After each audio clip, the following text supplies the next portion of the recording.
for these bonus episodes, we're going to have one other one after this. We are going to talk about the Montreal Canadiens. These last videos before the end of the regular season for the Montreal Canadiens, which will go down as the worst in franchise history. Remember, Stu, those days where you were counting down the days until the season was over? I'm sure you must be very happy at the fact that we are at the finish line for this year. I'd love to know your main takeaways from this god-awful, dumb, stupid, terrible year for the Montreal Canadiens.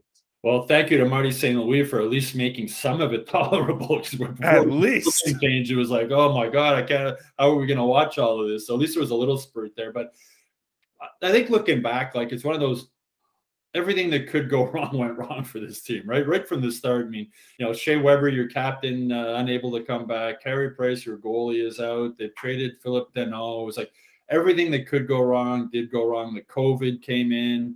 It was just an avalanche of things. But I think it also just showed that this team, how it was all Carey Price basically getting this team to the Stanley Cup final last year. I mean, this team had no business being in the Stanley Cup final last year. Carey Price was amazing, and the team fed off of him, went all the way to the Stanley Cup final, and they started without Carey Price this season, and we saw what happened. And there was a lot of holes on this team. I think letting Deneau go was a mistake. I think I was a huge Philip Deneau fan. I think fans who maybe didn't appreciate him that much appreciate him more now. But it was a case of a team that went to the Stanley Cup final that wasn't really a Stanley Cup final team. The goalie carried them there. And then this year with the pieces they lost and the injuries and everything just fell apart. So it's remarkable to think a team went from the Stanley Cup final to a team that's going to finish last in the overall NHL standings and may have the first pick at the draft. What about you, Knuckles? What are your takeaways from this season?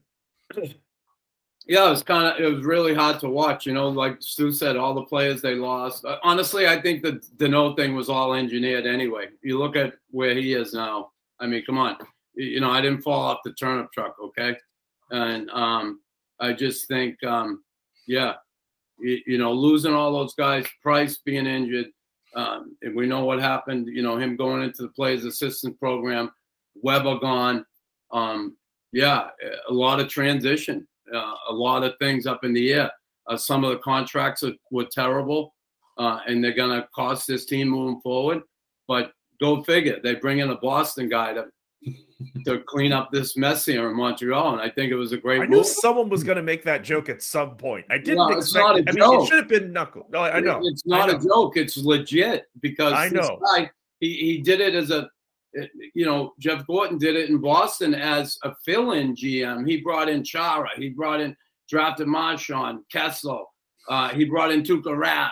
Then he goes to New York and does what he does in New York, and now he's here. Now, along with, and I'm not throwing shade at Hughes, but I think these two together are going to really be able to figure things out, and it's going to take some time.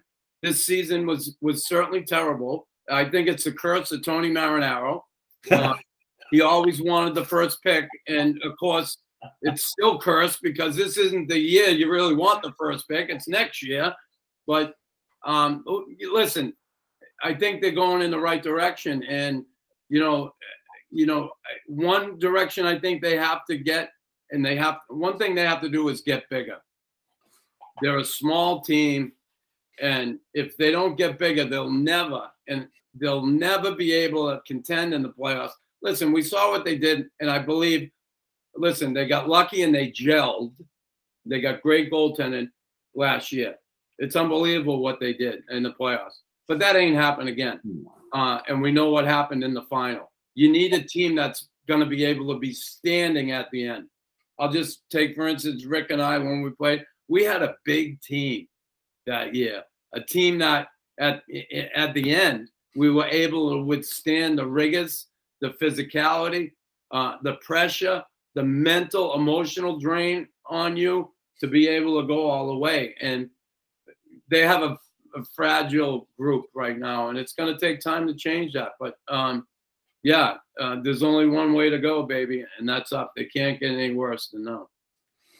And let's face it, expectations, obviously, getting to the final were, okay, we're going to have another successful run coming this year. But, man, oh, man, how many times do we talk about direction and, you know, execution and defensive zone play, right from, Ducharme's so-called new system that nobody seemed to buy into, but it was bad.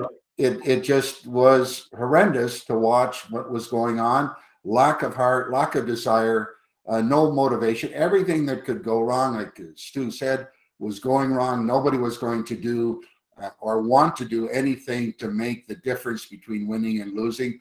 So, as we all know, just a matter of time before coaching change. Then, you have some personnel, some small personnel moves that, help them a little bit. But the real picture here is getting a reading on what they have in their dressing room now that is not doing it. Yes, we've seen some improvement in desire, but as far as the overall talent pool goes, they've got a little bit of work to do to try and, change up their personnel to play at a higher level of NHL to date. So I'm hoping that there's going to be changes in a number of people come summertime, and we can have more to talk about in a positive way than what we've had for 3/4 of the year. Well, just quickly, I just go back to Game 6 of the first round series against the Leafs in overtime. Habs facing elimination. They get outshot 13-2 in overtime, and they win because of Carey Price. If the Leafs scored and won that game, last offseason might have been a lot different. The coach might not come back. The GM might not come back. There might have been wholesale changes during the offseason last year, but Carey Price standing on his head in that overtime game led to everything else that came afterwards, including a 3-year contract for Dominic Ducharme.